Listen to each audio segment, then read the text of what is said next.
Praise the lord. प्रभु यीशु मसीह के मधुर नाम में आप सभी को जय मसीह की। एक नए दिन के लिए प्रभु का धन्यवाद करते हैं जो खुदा ने एक नया दिन आपके और मेरे जीवन में दिया है। आमेन, हालेलुया। बाइबल में हम एक स्त्री के विषय में देखते हैं जिसका नाम अबीगेल है और पहला शमूएल उसके 25 अध्याय में और उसके दूसरे वचन में हम देखते हैं वो स्त्री रूपवती थी और बुद्धिमान स्त्री थी और उसके पति का नाम नाबाल था। और वो लिखा है कि वो बहुत ही कठोर हृदय का था।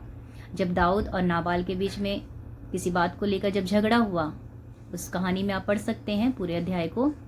जब उनके बीच में जब झगड़ा हुआ तो दाऊद को इतना गुस्सा आया कि वो उसको मारने पर था, यहाँ तक कि वो ये कह रहा था कि मैं उसके पूरे ख़ानदान को ख़त्म कर दूंगा। और जब ये बात अबीगेल तक पहुँची, अबीगेल को ये मालूम पड़ा कि दाऊद जो है वो मेरे पति को मारना चाहता है, मेरे पूरे ख़ानदान को ख़त्म करना चाहता है, तो अबीगेल ने यहाँ पर फुर्ती दिखाई। उसने ये नहीं सोचा कि बस अब मैं क्या करूँ, बैठ जाऊँ, मुझे क्या है ना, नहीं। लेकिन वो उठी और उठकर उसने जो भी भोजन तैयार करना होता है, खाना तैयार किया उसने और दाऊद के पास वो चली गई।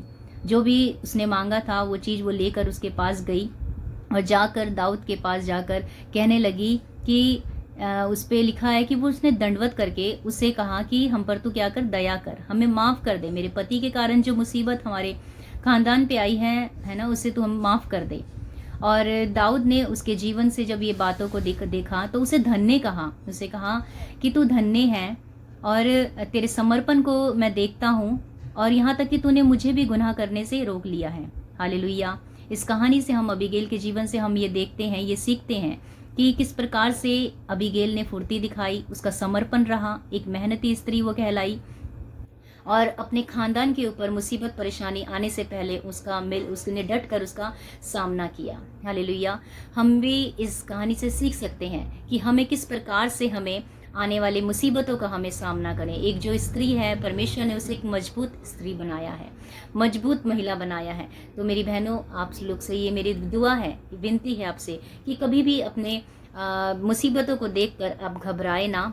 लेडीज़ जो होती हैं वो बहुत ही चिंता करती हैं, है ना, वो हताश हो जाती हैं। लेकिन प्रभु का वचन हमें अबीगेल के समान बनाना चाहता है। प्रभु का वचन हमें सिखाता है तो हिम्मत से आगे बढ़े और प्रार्थना करे अपने पति के लिए, अपने बच्चों के लिए, अपने पूरे खानदान के लिए, ताकि आपके द्वारा आपका परिवार बचाया जाए। हालेलुया। अपने समर्पण को दिखाएं, अपनी फुर्ती को दिखाएं और प्रार्थना के साथ प्रभु की महिमा करते रहें। प्रभु आप सभी को आशीष दे। God bless you.